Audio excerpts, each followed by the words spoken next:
Hello everybody! Today we are going to be doing something a little different and we are going to be brewing some beer today. That's right, today we are revisiting an old hobby of mine by returning to the delicious world of home brewing. So right here in front of me, I have ingredients for two delicious all-grain recipes that we're going to try to brew today. First up, we have ingredients for a delicious chocolate stout, and then right after, we're going to be brewing a German Hefeweizen. So let's get started.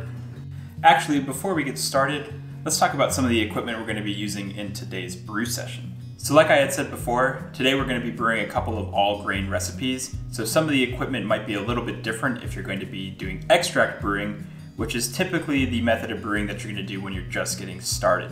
So first up, you're going to want to get a big pot, something like this. I think this is an 8-gallon pot, something like that, I'm not sure. You're also going to want something to ferment your beer in. So I typically use these. This is just a plastic 5.5-gallon carboy with an airlock. I'll be using 2 of these for the 2 different beers that we're brewing today. You don't have to use a carboy though. A lot of people do also use things like this. This is a brewing bucket, and these will also work as fermenters as long as it has a lid that you can put an airlock on. Another very important tool that you're going to want to have is something to measure the density of your liquid. What that's going to do is tell you how much sugar is in your beer both before and after fermentation. And that way you can, one, make sure your beer is finished with its fermentation, and also it'll tell you how alcoholic your beer is when you're done. Now when you first get started, you're probably going to use something like this. This is called a hydrometer. So in order to use this hydrometer, you're going to get a container like this here, and you'll fill it with liquid. So right now I just have water in here, but normally you'll fill it with your wort or your beer. And then you'll insert the hydrometer into the container, swirl it around, and it's going to float and tell you what your gravity units are. So right now with water, the unit's going to be 1.000, but with beer, it'll actually be a little bit higher because the liquid is a little more dense with the sugars. Now, for me personally, I'm really bad at using hydrometers. A lot of times it ends up sticking to the sides for me, and I don't really like opening my fermenter and introducing bacteria in it very often. And in order to fill up this container here, you have to get a pretty good sized sample in order to get enough for the hydrometer to work properly. So the tool that I usually use is this. This is called a refractometer. And for this, all you simply do is you'll lift the lid here, and you'll put a small drop on the refractometer here, close this up, and then you'll take it in and look into the eyepiece here, and it will tell you how much sugar is in here. You're also going to need a way to chill the wort down once you're all finished with your brew before you ferment it, and I use this. This is an immersion chiller. Basically, I will connect a hose to this from my hose outside, and I'll stick this into the brew kettle, and then I will just let it chill as quickly as possible. There are a couple other little things that you're going to want as well. You'll want something that you can stir with. I have this large metal spoon. You can also use a mash paddle like this. You'll also want a way to transfer the wort and the beer from container to container while you're brewing and fermenting. So I like to use this. This is an auto siphon, and basically what you can do is you'll stick this in a container. I usually keep it on the counter like so for the siphon to work. Then you'll attach the hose like so, and this end will go into a container usually on the floor, and then what will happen is you can just pump like this, and the siphon will begin automatically, so you don't have to like suck it out and dispense it out. So this will allow you to transfer your liquids easily. One of the most important things you're going to need is this here. You'll need some way to sanitize your equipment. Your beer as it's fermenting is very susceptible to bacterial infection, so you want to make sure that all of your equipment is as clean as possible. So I'm going to be using this here. This is called Star San. It's a contact surface sanitizer, and it's very easy to work with. As long as you have about 15 to 30 seconds of contact with this sanitizer, that surface is going to be completely free of all bacteria and germs. So what I'll actually do is I'll be creating a solution of this with some water, and I'll keep it in a bucket, and I'll store all of my other tools like my spoons and things like that. All of those will just get stored in the bucket until they're needed. And I also have a spray bottle of Star San as well, and that way if I need to spray something while I'm working, I can do that very quickly as well. One thing to note about sanitizers like this is that they can be very dangerous if you use them improperly, so it's very important to read the back and understand how much to use for each situation. It tells you how much you should use for a 5-gallon bucket, that sort of thing, and you will want to make sure that you are diluting this solution properly. Alright, so the last piece of equipment we're going to be talking about today is specific to all grain brewing. You actually won't need this if you're just doing extract brewing, and that's called the mash tun. So as you can see, my mash tun is just a standard 10-gallon igloo cooler that has a little bit of a conversion into it. Let's take a quick look inside. Alright, so here's the inside of my mash tun. As you can see, the bottom has a metal strainer with a stretch of tubing, and that connects to this new valve that we put in. So with all grain brewing, we're going to be putting all of our milled grains into the mash tun and adding water to it in order to extract all of the sugars. Then once the mash is complete, we want to separate the grains from the liquid wort, and that's what that false bottom is going to do at the bottom of this mash tun. So we'll see that in action in just a little bit. Right now I'm going to start getting everything cleaned up and get ready to go. So let's get to it. The first recipe we're going to do is going to be this chocolate stout. This is supposed to be a clone recipe of the Rogue chocolate stout, so we'll see how it goes. Now most beer recipes are going to have 4 main ingredients. They're going to be your grains, which I have in this bag here. You're going to have some hops for bitterness. You'll also have some yeast, which I have in the fridge back here. You want to keep the yeast cold for the type that I'm using today. And then also you want some water. I'll have a link to both recipes down in the description below. You can find both of them online. And in order to calculate how much water and what temperature I should be heating my water to, I'm going to be using an app called Beersmith. With this app, you'll put in your recipe ingredients as well as your mash temperature, sparge temperature, and all of that. And then it will calculate for you how much water you should be using and what temperature to heat that water up to. So the first step for all grain brewing is going to be mashing. And what that is where you're going to put our grains into our mash tun and then add in some water in order to get all of the sugars from these grains extracted out. And after that's done, we are going to be creating what's called the wort, which is a sweet, sugary liquid that will then boil and will become our beer. Right now in our mash tun, I put in a little bit of boiling water in order to preheat it. So that way I don't lose a lot of heat because right now it is kind of cold in the house. So when I add in my strike water, we'll lose a lot of heat due to the mash tun being cold. So I wanted to raise the temperature of it up a little bit. And I'm heating up my strike water using my Anova. Now usually what you can do is you'll just put your strike water on the stove and heat it up and then use just an instant read thermometer. And then once you hit your mash temperature, you can take it off the stove and pour it in. So for this recipe, we're going to be mashing at 150 degrees for an hour. What that means is once we get our grains and our water added into our mash tun, we want to make sure that the temperature is 150 degrees, and we'll close it up and let it sit for an hour. So in order to do that, Beersmith says I need to add 22 quarts of water at 161 degrees. So in order to do that, I measured my water using this measuring pitcher here, and then I set my Anova to 161 degrees. So we're letting it heat up now, and once it's reached that strike temperature, we are ready to go. All right, our strike water is at temperature. Let's go ahead and get everything inside of our mash tun.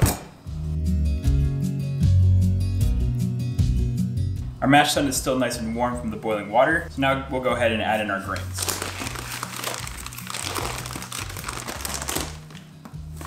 It smells good. All right.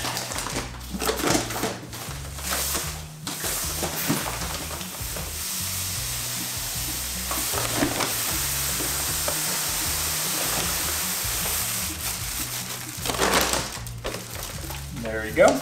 So this recipe also calls for some flaked oats, so we'll add these in as well. These got separated out because they don't run through the grain mill to get crushed like the rest of these grains did.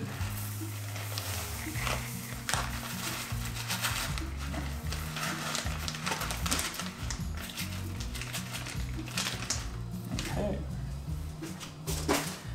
All right, so now that all of our grains are in, let's add in our strike water.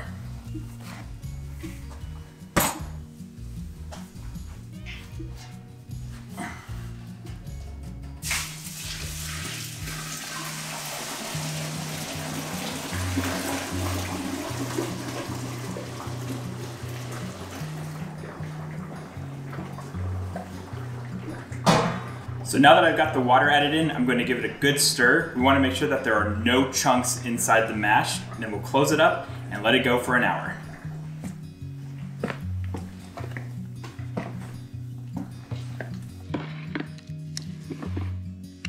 All right, so this is looking good. No big chunks. I think I got them all broken up, so we should be good. I'm going to first check the temperature with the thermometer real quick to make sure we've hit the right mash temp, and then we'll close her up and let her rest. So my thermometer is reading 150.8, so we're very close, so I'm really happy with that. So we'll go ahead and close it up and let it rest for an hour.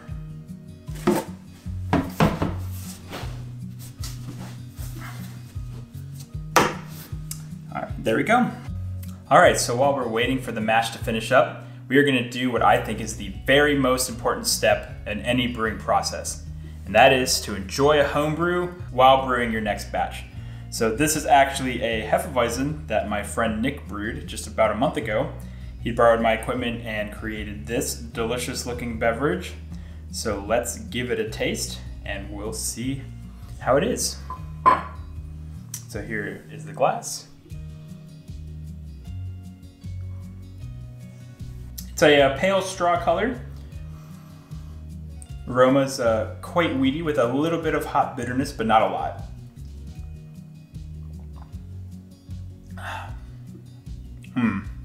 And this beer is very refreshing. So the recipe that Nick used is actually the same recipe that I will be doing for our Hefeweizen later after we finish this stout. But this beer is absolutely delicious. Like me, Nick hadn't brewed in maybe 3 or 4 years, so this was his first one. Excellent job, Nick. It's delicious, and hopefully ours come out just as good when we're done with these. All right, so our mash has been going for about 45 minutes now, so we can go ahead and get started with the next step of the brewing process, which is called sparging. So with this step, what we're doing is we're going to heat up some water to between 168 and 170 degrees Fahrenheit, and we're going to then drain out our mash tun of all of the liquid that's in it right now, and we're going to then add that sparge water to the tun in order to rinse off all of the sugars. So that way we can make sure that we have extracted all of the sugars from the grains, and we will then have our full amount of wort to boil. So for this recipe, we want 18 quarts of sparge water heated to 168 degrees. So I measured that into the pot and we're heating it now. We'll wait for the last 15 minutes for this mash to finish up, and then we'll begin sparging.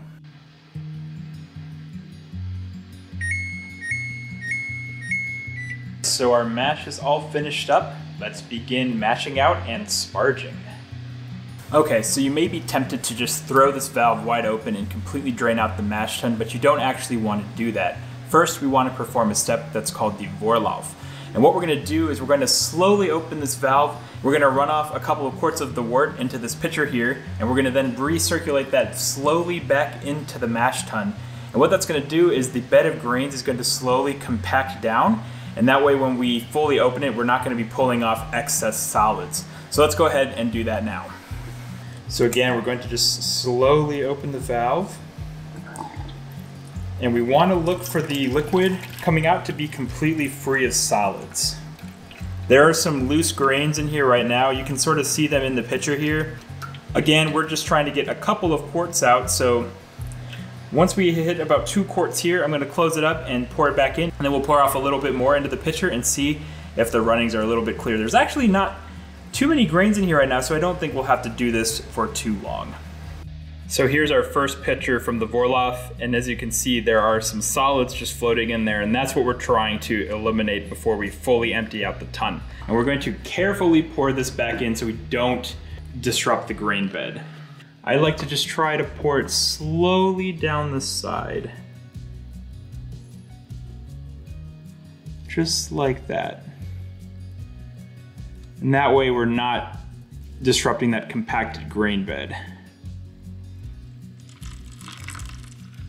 Okay. All right, let's do the Vorlauf one more time.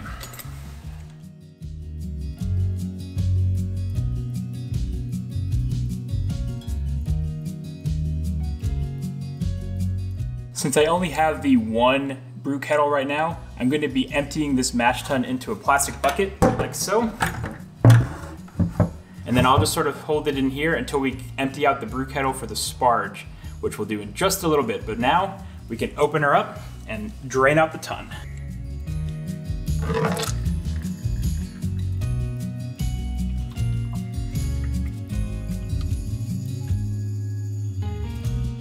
Looks like our sparge water is just about 168 degrees, which is perfect timing. So once we get this fully emptied out, then we can pour that sparge water in here, stir it up to rinse off the grains, and then we'll have our full wort. All right, so we are all finished up. We have all of the wort that we could extract from the mash here. So what we're gonna do is we're gonna close the valve up, like so. And then we're gonna add in our sparge water next. So our sparge water is at 168 degrees, which is exactly where we want it. So let's take it off the stove here and we'll pour it into the mash tun.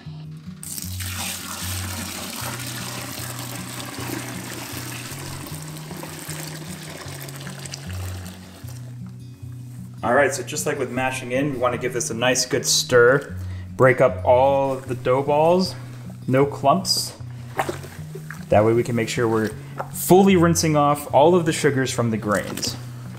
These steps are why I actually prefer using this metal spoon over that plastic mash paddle I have, because the mash paddle is just so flimsy, I was not able to fully break up the clumps. But if you have like a wooden mash paddle, that would be excellent. Okay, I think we're pretty good. I'm going to set this back on the counter then, and I'm going to pour out the runnings that we drained off already back into the boil kettle, and I'll actually start heating those up because we do need to get all of this liquid combined to a full boil. And that's going to take a little bit of time on my little gas stove, so we're going to start heating up what we can.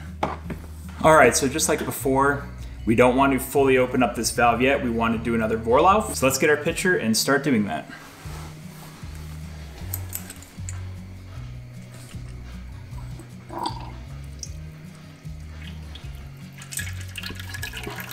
So this is our third time, and the liquid looks very clear, and there aren't very many solids. So I think we're good to close this up, and that should be our last Vorlauf, and we should be good to fully finish sparging. Here's our sparge running at full power. Here's the grains. So after we're done with the sparge here, I'm gonna pour all of this liquid into our brew kettle over here, and we're gonna bring everything up to a boil, and that's the next step, the boil phase. So during the boil, that's when you're gonna add in your hops and other ingredients. So for us, it's just hops and some clarifying agent. We're using Whirlfloc tablets, and that's just gonna be based off of the timer from the recipe. So in this case, we're doing a 90-minute boil. Our first batch of hops is gonna be at the 90-minute mark. Then our second batch is gonna be at the 30-minute mark, and that means when there's 30 minutes left in the boil, then that's when we'll add in our second batch. And our third wave of hops is gonna be at the 0-minute mark, and that's when we'll take the pot off the heat. So recipes are written where they'll tell you how much time is remaining in the boil before you add in your next ingredient. All right, we're all finished with our sparge. So here in the brew kettle, I actually do like using my plastic mash paddle here because the sound of steel on steel is quite obnoxious. So I'm just gonna give this a quick stir, and then we just have to wait for a little while for this to come up to a boil. And then once we hit a boil, a nice rolling boil, that's when we'll add in our first wave of hops and begin our timer. Also, I'm gonna take a quick gravity reading using my refractometer because I wanna see what our pre-boil gravity is and see if we're coming close to what's expected according to Beersmith.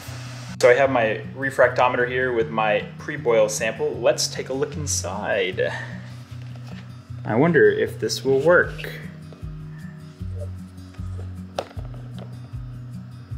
Hey, so we're at about 14 bricks, and I converted that earlier, and that's about 1.056 standard gravity units, and our target was 1.055, so we are right on the money so far.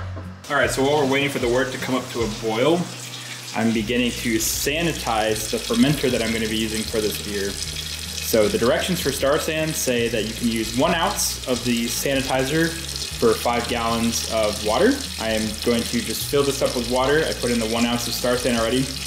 And one thing to note with Star San is that it's very foamy, but their sort of slogan for that is don't fear the foam, because it's going to basically condense down and not add any off flavors or any volume or anything. And you'll actually see that when we fill the fermenter with our beer, because what's going to happen is we're still going to have some of this foam left over after we empty out the fermenter of the water and the solution. And there's going to be a lot of foam that's going to come out of the top of the fermenter. But I'm not going to be worried about that. We're just going to rack it right in, and that way we will know that everything is good and sanitized. As you can see, it makes a little bit of a mess, but the foam is very easy to clean up, and it's not something that's going to stain or anything. It's just sanitized foam. As you can see, we're starting to get a little boil going here. So it may have taken a little while, but as you can see behind me, we have a nice strong boil going. So I can begin my 90-minute timer and start adding in my hops. Each of them are 1 ounce, which is the size of these pre-packaged hop pellets. So I don't have to do any measuring or anything for them. I can just dump them straight from the bag into the pot. You'll find with many recipes that that's not the case, so you may need a kitchen scale as well, something with a pretty good resolution so you can get a very accurate reading for your hops when you add them in. But let's go ahead and get these added. Our boil is nice and rolling and we're ready to go. We'll go ahead and get our timer ready first. So we're going to do 90 minutes. So here's our first 1 ounce of Cascade hops, our first edition. Here's what the hop pellets look like. Hops add in the bitterness to balance out the sweetness from the malts. So let's go ahead and dump these in and we'll be ready for our timer to start.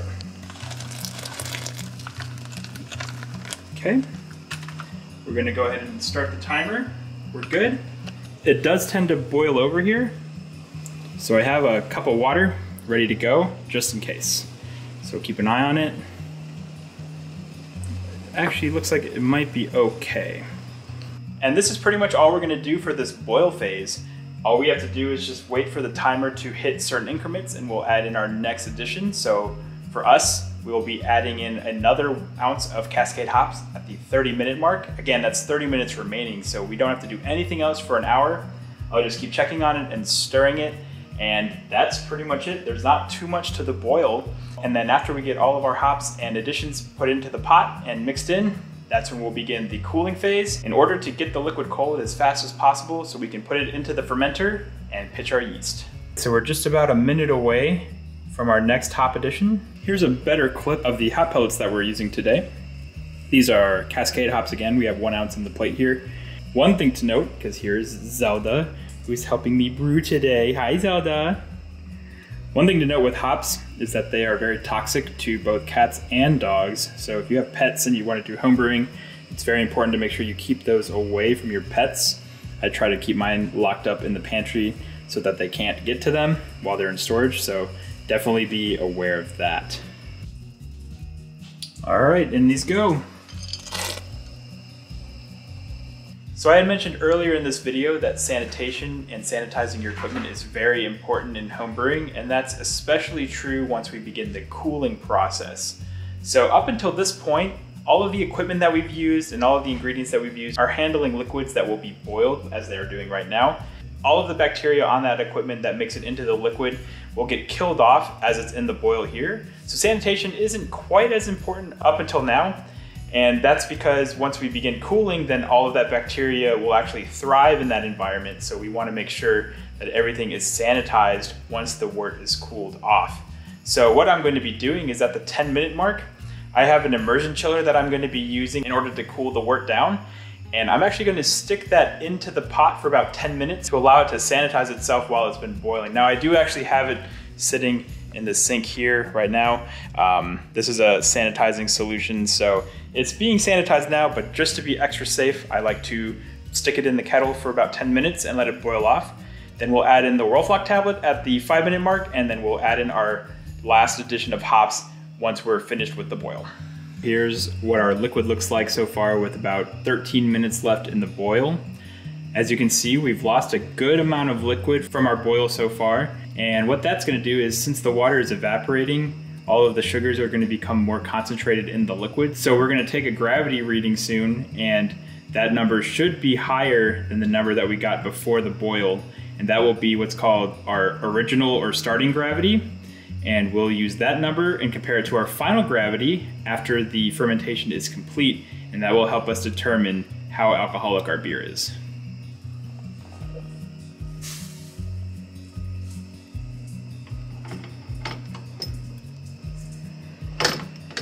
Okay, so I always try to leave these hose connections outside of the pot because I've found that sometimes if there's any residual water left in the coils, they'll actually spurt out of here, so I don't want to introduce that back into the beer. So I'm going to make sure that these stay outside of the pot.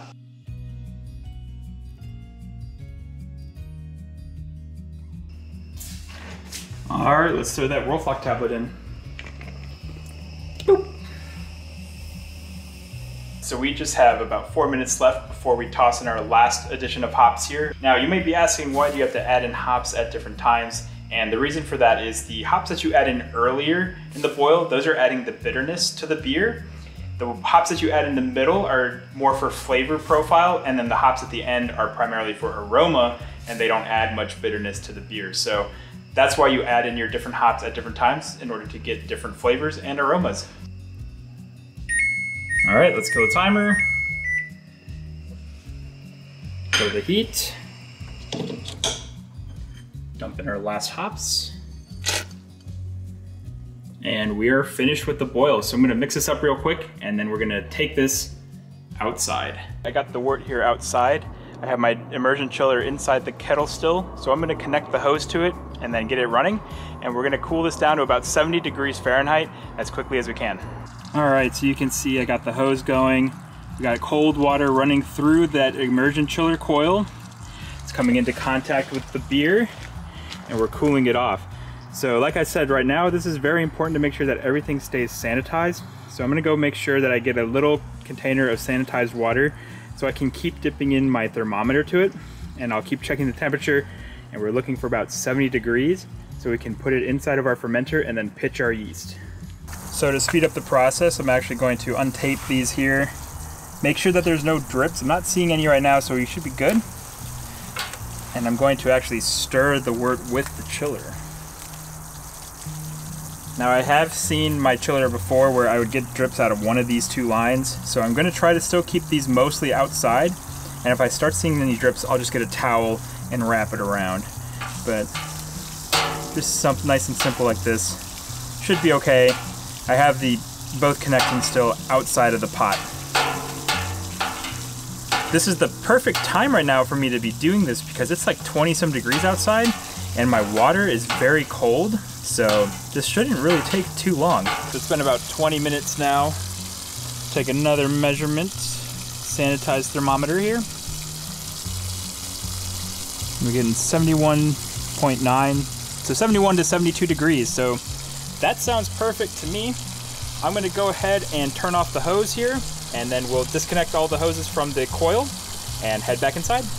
So now that our wort is nice and cold, we're gonna get ready to transfer this into our carboy.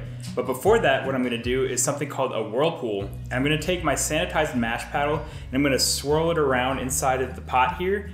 And what that's gonna do is any solids that are still in the pot, that could be hop solids or grains and things like that, they'll all form sort of a cone at the bottom. And then that way when I transfer using my siphon into the carboy, I'll try to get as few of those solids into the carboy as possible. Now, you definitely don't have to do this. I know a lot of people will actually just pour directly from the kettle into their fermenter, and that's perfectly fine. But in order to try to get as clear of a beer as possible, I like to try to filter out as much solids as I can every stage I can do it.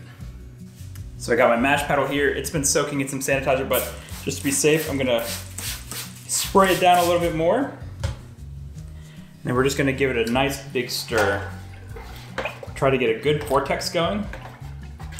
And then that's that. So we'll just let that sit. I'm gonna put the cover back on. Cover I spray with sanitizer as well. And then we'll just let it sit for about 10 minutes. All right, so while we're waiting on the whirlpool to finish, I figured I can also get the second carboy for the Hefeweizen sanitized as well. So I have my first carboy here filled with Star San solution. And I'm actually going to sanitize the tubing and the siphon by using it to transfer some of the solution from this carboy into this one. And that way it will be ready for transfer as well. So I got my siphon in here, I got the tube in the other carboy. So to run this, you just have to give it a couple of pumps like this. And now we have transfer occurring. So you'll see it a little bit better when we transfer into the other carboy, but we're basically sanitizing the inside of these tubes now. And also we're getting the solution from this carboy into this one.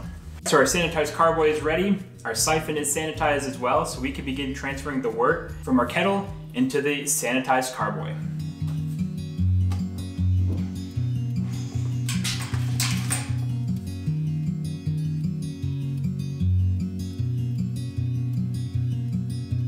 So I'm actually holding up the siphon myself rather than letting it sit at the bottom. I'm just trying to keep it above all of those solids. And then as we get closer to the bottom, there should be a nice little cone of solids that we can avoid, and all that's going in here is as clear of a liquid as possible.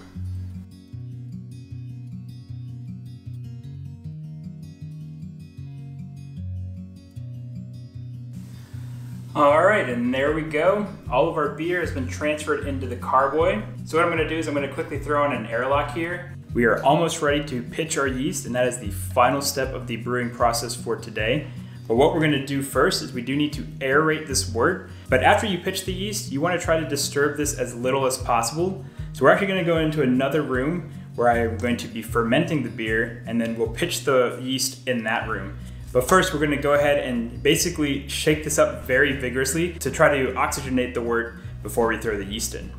Also, we need to collect a sample in order to see what our starting gravity is gonna be. But rather than taking it from here, there's still a little bit of liquid left in the pot. So I'm actually gonna pull from there and we'll see what our gravity is.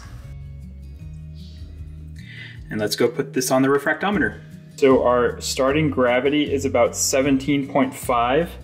And if we convert that from Brix to standard gravity units, our starting gravity is 1.072. And our target that we were shooting for was 1.071. So we are pretty spot on with that. So I'm super happy to hit that gravity number. So in BrewSmith, you actually put in information about your own personal setup, like how much you're planning on putting in the fermenter, how much you lose to boil off, how much you lose to evaporation, and things like that. And then you'll sort of calculate your own efficiency. So I estimated that my efficiency is about 72%, and that's how these numbers got generated. So it looks like my efficiency is just the same as it was when I was brewing 3 or 4 years ago. Let's get this thing aerated.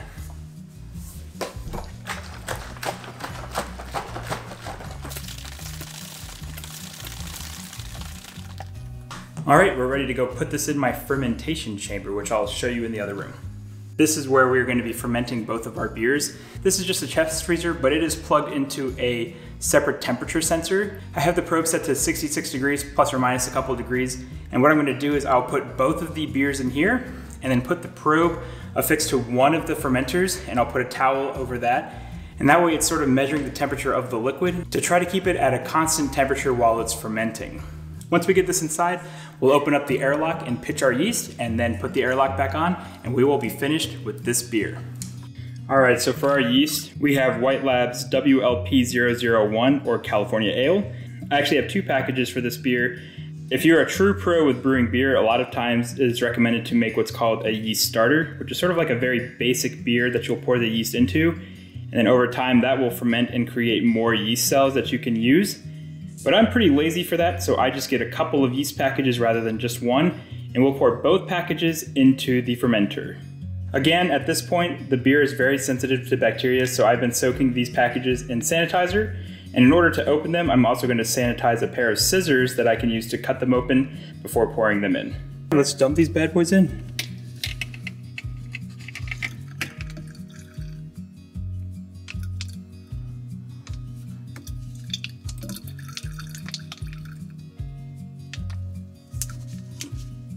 All right, so right after pitching the yeast, I put the airlock back on the top of the fermenter. So with this airlock, it's filled with some sanitizer solution, and what that's doing is it's preventing harmful bacteria from getting into the beer. But during fermentation, the yeast is going to generate CO2, and the airlock is going to allow that CO2 to escape. And what you'll actually see is you'll see this airlock start bubbling during fermentation, and it'll actually bubble quite frequently when the fermentation is very active within the first couple of days of pitching the yeast. So we'll check back on this tomorrow and then the next couple of days, and we should see some good fermentation activity.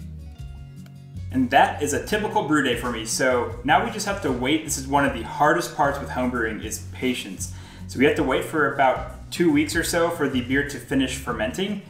Halfway in between that fermentation, I actually have to add in the chocolate extract that I'm doing because this is a chocolate stout. And then after that, I actually have to transfer the beer from the carboy into a keg and then wait another 2 weeks for it to carbonate before I can actually drink the beer. But I'm really looking forward to this beer. I'm so happy that I hit all of the numbers that I was expecting to hit. So I think this one is gonna come out really good. I'm really looking forward to it. But that's not all for me today because like I said, I am planning on brewing a second beer today. I'm still gonna go through with it even though it's already dark and getting a little late, but I think I can finish it before it is a terribly late hour.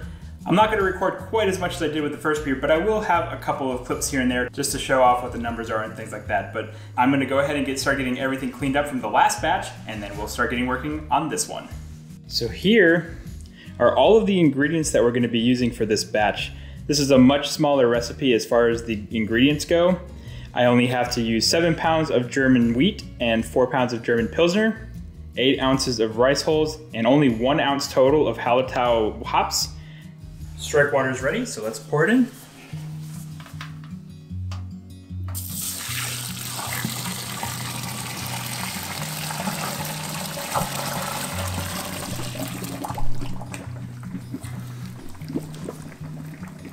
Now we'll give it a good stir.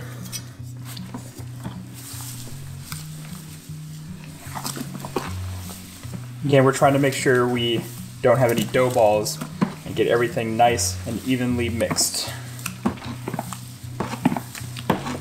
So for this recipe, I actually have to mash for 90 minutes. I believe that's because the Pilsner can create something called DMS that can cause some off flavors or some weird textures, I believe. So the 90-minute mash is supposed to help prevent that from occurring. So now we just play the waiting game. All right, our mash is finished. So now we can go ahead and Vorlauf.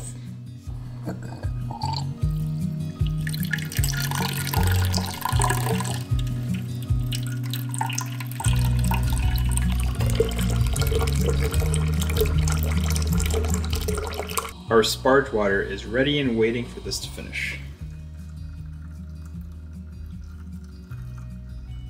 Smells good. Here is our 168 degrees sparge water.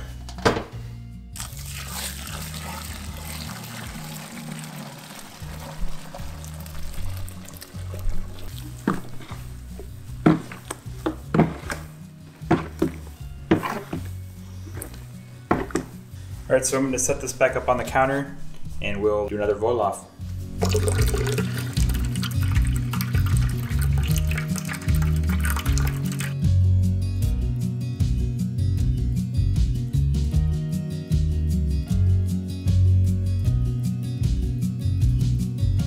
All right, and this is all of our sweet wort. I'm gonna give it a quick stir, and as it's coming to a boil, again, I'll take another quick gravity reading with the refractometer and see what our pre-boil gravity is.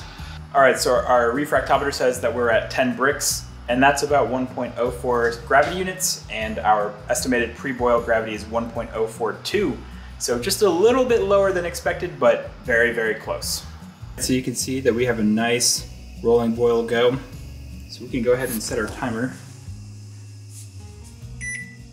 This is just a 60-minute boil.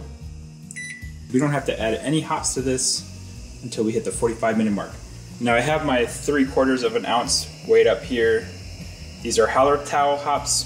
Basically, we'll add these in at the 45-minute mark, and then we'll put the remaining 1/4 in when there's 15 minutes left. Then we'll just let it finish out the boil, and that's all we have to add to this one.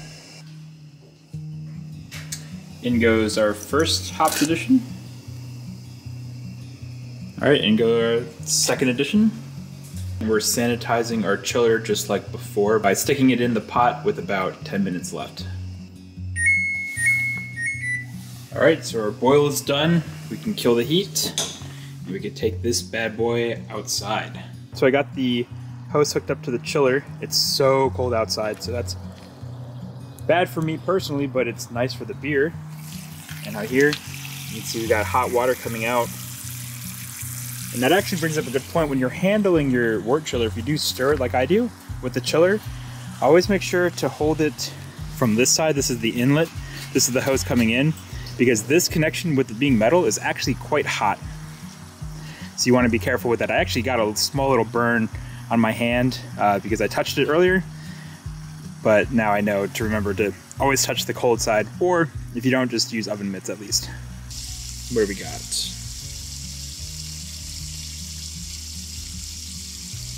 72 to 73 degrees. That sounds good to me. All right, so I have my sanitized fermenter here, so we can go ahead and begin siphoning.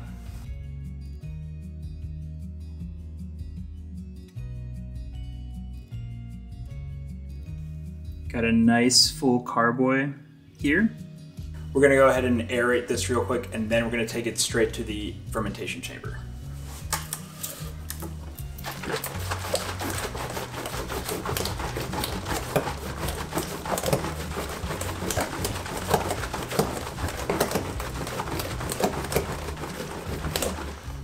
All right, so as you can see with this beer, we're doing something a little bit different for our airlock.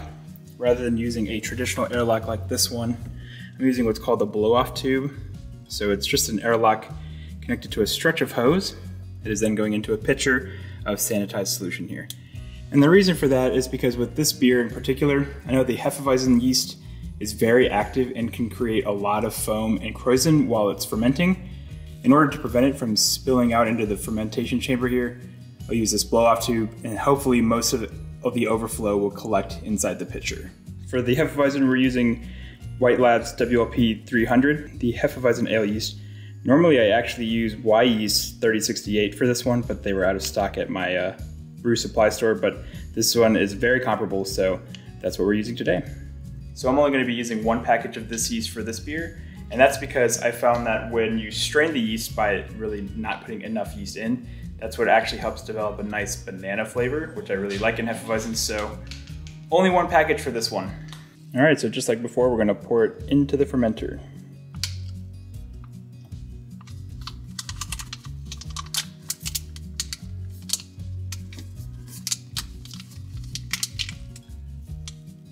Now we'll quickly close it right back up with the airlock here.